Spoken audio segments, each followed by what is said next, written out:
Тайпей хотын төвд орших Даан гэдэг нэртэй цэцэрлэг түрээлэнгээр ороод гарсан. Энэ нь 260 орчим мянган метр квадрат талбайтай маш том цэцэрлэг түрээлэн. Тэгээд энд олон төрлийн мод, ургамал болон 60 гаруй зүйлийн амтан байдаг юм элэ.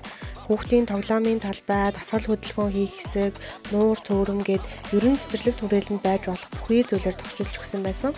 За тэгээд хүмүүс их хотын завгүй амьдралаасаа жоохон ч гэсэн салаад чөлөө цагаа зөв болгосон өнгөрүүлэх боломжтой ийм гоё орчин яг хотынхоо төвд шийдэж өгсөн надад үнэхээр таалагдсан. Энэ цэцэрлэг түрээлэнд ирээ гэвэл Taipei Main Station буюу метроны төв буудлаасаа Улаан шугамын метронд суугаад ердөө 4 буудал яваад ирэх боломжтой. Тэгээд энэ айгүй одоо тийм ховор яг үнэтэй бүстэй тэр тундаа энэ олон барилгатай худалдааны төвүүдтэй ийм бүстэй болвол ийм цэцэрлэг түрээлэн байна гэдэг айгүй ховор байдаг гинэ. Тийм учраас айгүй ер нь бол цэцэрлэгтэй түрээлэнгүүдийнхаа нэг баг юм. Тэгээд энэ Даан айгүй гоё модтой амар гоё амар сайн 50 мэдрэмж авч идэг. Хоолоо идснийхаа дараагаас ингээд хоолоо шингээгээд болохоор бас гоё юм байна. Тэгээд за ингээд бас орж ирсэн ч хөшин хүмүүс ялангуяа ингээд гоё гэдэг нөхөө янз бүрийн тасгалын хөдөлгөөн хийгээд байж байгаа нь харагдлаа. Тэгээд энийг бол Нью-Йоркийн Централ парк гэх шиг одоо Тайваны Централ парк нь гэж болохоор тийм цэцэрлэг түрээлэн гинэ. Дагаад цэцэрлэг түрээлэн. Тэгээд амар айгүй гол модтой гоё цэцэрлэг намгүй гоё юм. Тайван нь 23 сая гаруй хүн амтай, тэдний 80 гаруй хувь нь буддын шашин болон даоизм буюу бөмбөгийн шашин шүтдэг юм байлээ. Энэ цэцэрлэг түрээлэнд бөмбөгийн шашны бурхтын хөшөөг бас босгосон байсан. За тэгээд ер нь энд ч гэлтгүү, дэлгүүр, онгоцны буудал гэх мэт газруудаар залбирлын өрөө гэж ер нь тусад нь гаргаж өгсөн байдаг юм байлээ. Тэгээд хүмүүс тэр өрөөндөө ороод залбирлаа үйлдээд гардаг. Ер нь орой ажил хичээлээд харсан ч одоо бусад сүмүүдэрээ ороод гардаг нь ер нь маш сонирхолтой байсан. Тайпей хотын эртний дүүргүүдийн нэг болох Ванхуа дүүрэгт байрлалтай Лонгшан гэх энэхүү сүмээр бит хоёр ороод сонирхсан байгаа. Энэ сүм нь бүр 1740 онд баригдсан. Хамгийн сүүлд бол 1959 онд сэргээн засварсан юм байлээ.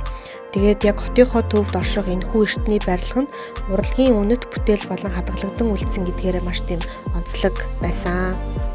Энэхүү сүм нь мөн л метроны төв буудлаасаа Цэнхэр шугамын метронд суугаад ердөө 2 буудал яваад очт юм байлээ.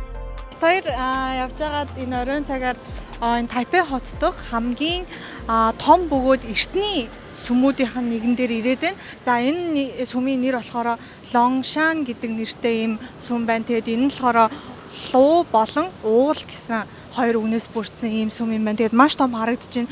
Энэ сүмийн талбай нь нийт талбай нь бол 6100 гаруй метр квадрат талбайтай гэсэн. Тэгэхээр нэлээд том ийм сүм байна. Тэгээд гаднаасаа үнэхээр үзэсгэлэнтэй харагдаж байна. Бид хоёр орой ирсэн ч гэсэн ингээд гэрэл тусаад маш үзэсгэлэнтэй. Тэгээд хүмүүс ер нь ажиллаад харсан ч гэсэндээ ирээд залбирлаа үлдээд ингээ ороод гардаг. Жуулчид ч гэсэн ер нь бол орж гарч байгаа харагдаж байна. Тэгээд энэ ч маш гоё юм. Яг төв хаалгаар нь ороод энэ баруун талтаа маш гоё юм химэл хүрхрээ гэх үнийг хүрхрээтэй уус ингээд урсж байна. За тэгээд нөгөө Тайванчуудын нийт ард түмний дийлэнх ард түмний шүтдэг даоизм гэж шашных нь нэг бурхад болох алдартай бурхнууд нь энэ цөмөн дотроо ингээд тусдаа өөр ингэсэн танхим гэхүү танхимтай тэгээд дотроос энэ сүмэн дотроо бол маш олон хэсгээс бүрдэж байгаа. Тэгээд хүмүүс ингээд ажиллаад харсан ч гэсэн ирээд залбирал үлддэг. Энэ нөгөө ингээд ингэж жагаад энэ чинээс зөвшөөрөл авмаар байгаа юм аа эсвэл ингээд бүтэмжтэй юу гэдэг хүсэж жагаад ингээд залбираатай газар хайд юм байна. Тэгээд ингэж буух юм бол зөвшөөрсөн гэсэн үг байдаг гинэ.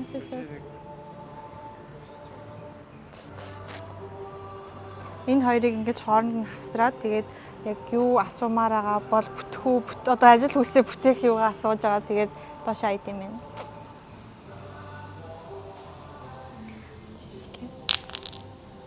За ингээд нэг тал нь юм доошоо нэг тал нь доошоо бууцсан болохоор ер нь бол миний сайн асуусан бүтнэ гэсэн үг. За баярлалаа. Амжилттай явж тааш миний ажил бүтэх юм байна. Тэгээд нөгөө ингэдэг гэж энэ нөгөө бурхтууд нь яг нөгөө өөр Одоо жишээлбэл одоо ажил сурлага тэг хичээл ном гэдэг юм тиймэрхүү юм асуудал гэх юм бол тэр бууланд байгаа бурхны өмнө очиод тэгэхээр тэр нь бурхны өмнө илүү тийм их сургуулийн сурагч нар илүү ингээд залбирч байгаа харагддаг гинэ. За тэгээд энтэй талд байгаа бурханд нь болохоор нөгөө одоо хань ижилтэй болгодог болохоор одоо яг хань ижил хайж байгаа хүмүүс гэдэг юм уу очиод залбираад ингээд ер нь бол хань ижилтэй болгож өгөөч гэж хүсдэг юм байна. Тийм.